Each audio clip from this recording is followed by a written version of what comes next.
హైడ్రాకు వచ్చిన చెడ్డ పేరును ఆ వ్యవస్థ తొలగించుకుంటోందా?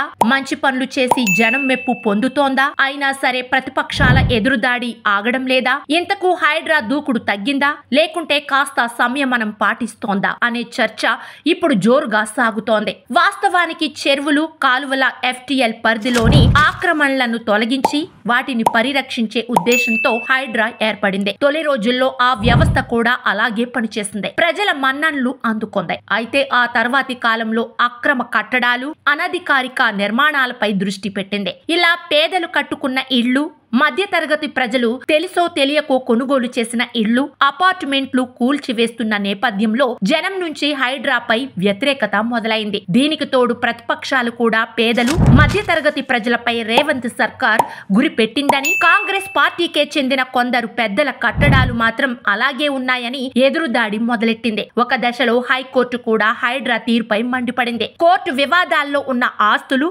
ఎప్పుడో కొనుక్కొని ఉంటున్న ఇళ్లను ఇప్పుడు కూల్చివేయడం ఏంటని ప్రశ్నించింది. అంతేకాదు కేవలం శని ఆదివారాల్లోనే హైడ్రా ఎందుకు యాక్టివేట్ అవుతోందని ప్రశ్నించింది. ఆ రోజుల్లో కోర్టులు ఉండవు, స్టే ఆర్డర్లు రావని ఇలా చేస్తున్నారా అనే విమర్శలు కూడా వచ్చాయి. దీంతో హైడ్రా దూకుడు తగ్గింది. కాపురాలు ఉంటున్న ఇళ్ల జోలికి వెళ్లబోమని, నిర్మాణంలో ఉన్న ఆక్రమణలపైనే దృష్టి పెడతామని హైడ్రా అధికారులు ప్రకటించారు. దీంతో హైదరాబాద్ లో హైడ్రా దూకుడు తగ్గిందని చెప్పాలి. దీనికి తోడు అటు ప్రతిపక్షాలు కూడా కొన్ని ఫోటోలు, వివరాలు సోషల్ మీడియాలో షేర్ చేస్తూ ఈ అనధికారిక కట్టడాలు, అక్రమ నిర్మాణాలు మీకు కనిపించవా అని ప్రశ్నించారు. రేవంత్ రెడ్డి చెప్పిందే హైడ్రా చేస్తుందనే ప్రచారం చేశారు. అంతేకాదు రేవంత్ రెడ్డి పెద్ద ప్లాన్ వేశారని, తన విరోధులు, తన మాట వినని వారిపై హైడ్రాను మళ్లిస్తున్నారని ఆరోపణలు కూడా చేశారు. ఈ నేపథ్యంలోనే హైడ్రా దూకుడు కొంత తగ్గిందని చెప్పాలి.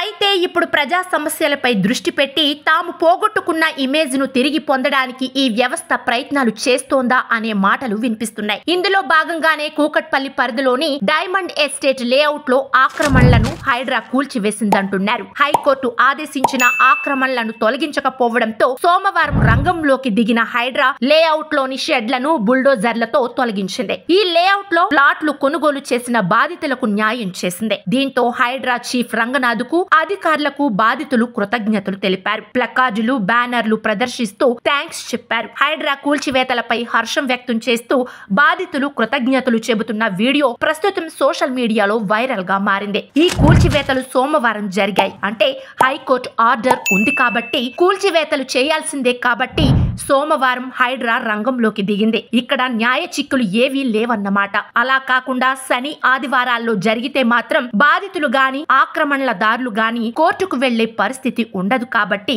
ఆ రోజులలో జరిగే కూల్చివేతలు మరో రకం అన్నమాట. మొత్తం మీద మంచి ఇమేజ్ తెచ్చుకున్న హైడ్రా ఈ ప్రచారంతో కొంత పాజిటివ్ మార్కులు వేసుకొని ఆ తర్వాతి శని ఆదివారాల్లో ఏం చేయనుందో వేచి చూడాలి.